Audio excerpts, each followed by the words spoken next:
क्या हुआ है तुझे? देख रही हूँ जब से तेरी मम्मी अपने घर गई हैं तुम उदास रहने लगी हो। रेखा ने जूही से पूछा। क्या ही बोलूं रेखा, लग रहा नौकरी छोड़कर बेटी को ही संभालूं।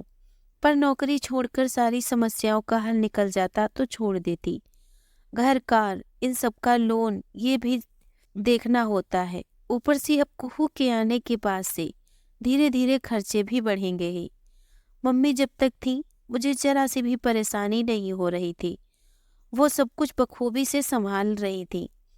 पर अविनाश बार बार कहते रहते, उनकी माँ बोल रही है कब तक सास को अपने पास रखेगा, मैं आ जाती हूँ, कुहू की देखभाल कर सकती हूँ, अभी इतनी बूढ़ी नहीं हुई हूँ। और ये सब सुनकर मैं मम्मी जी को भेज दी और सासू माँ आ गई। अभी 4 दिन ही हुए हैं, लग गई वो अविनाश के कान भरने में। तेरी बीवी कुछ नहीं करती, सुबह जल्दी जल्दी में कच्चा पक्का बनाकर चल देती है। दिन भर कुहू को संभालने में मेरी कमर टूट रही।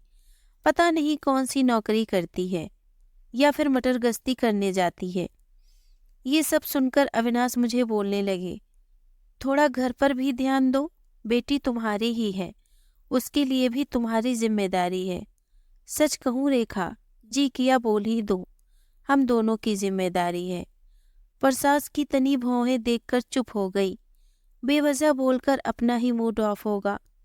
अब तू ही बता, मेरा जी खट्टा न होगा सास की इन बातों को सुनकर। यार सच में तेरी मम्मी के रहने पर तो कितनी निश्चिंत होकर काम करती थी। फिर से उन्हें बुला ले, नहीं तो ऐसा कर, थोड़ा तू भी यूं ही बोल कर देख अविनाश को, नौकरी छोड़ ही देती हूँ जब माँ से कुहू नहीं संभाली जा रही। रेखा ने सलाह दिया। हाँ ये करके देखती हूँ, कहते हुए दोनों बातों को विराम लगाकर काम पर लग गईं। शाम को जब अविनाश घर आया, जूही ने कहा, अविनाश माँ सही कह रही हैं, मैं कुहू पर जरा भी ध्यान नहीं दे पा रही। मैं जॉब छोड़ देती हूँ, माँ का भी और कुहू का भी अच्छे से ध्यान रख पाऊंगी। बस वो जो लोन है वो आप देख लेना, सही है ना? पागल हो गई हो क्या यार, इतनी अच्छी खासी सैलरी मिल रही है, उसे छोड़कर घर बैठने की बेवकूफ़ी करने की सोच रही हो? माँ है ना, वो यही तो कह रही थी आने से पहले, वो कुहू को संभाल लेंगी। मैं बात करता हूँ माँ से, नहीं तो तुम मम्मी को फिर से बुला लेना। जब तक कुहू स्कूल जाने लायक न हो जाए हमें किसी न किसी की मदद तो चाहिए ही होगी। अविनाश जूही की नौकरी छोड़ने की बात सुनकर घबरा गया था।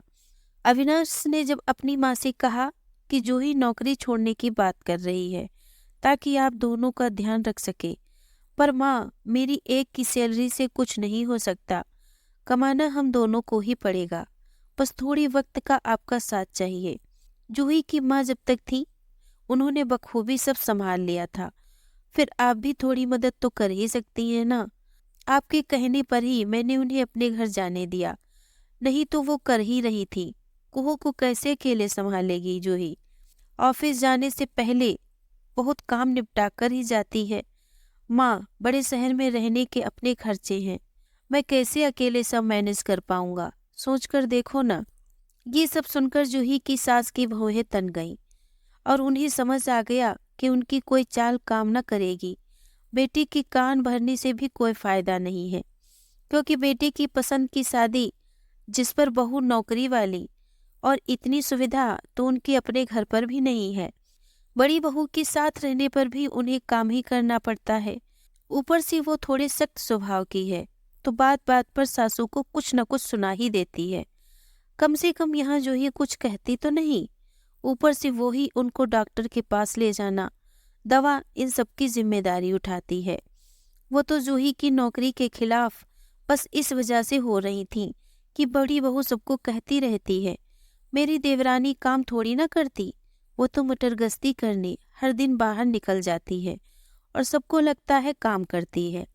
ये सब सुनकर ही वो जूही को घर पर कैसे रखा जाए, इस ताक में थी। पर यहाँ तो बेटा भी उनकी बातों में ना आया।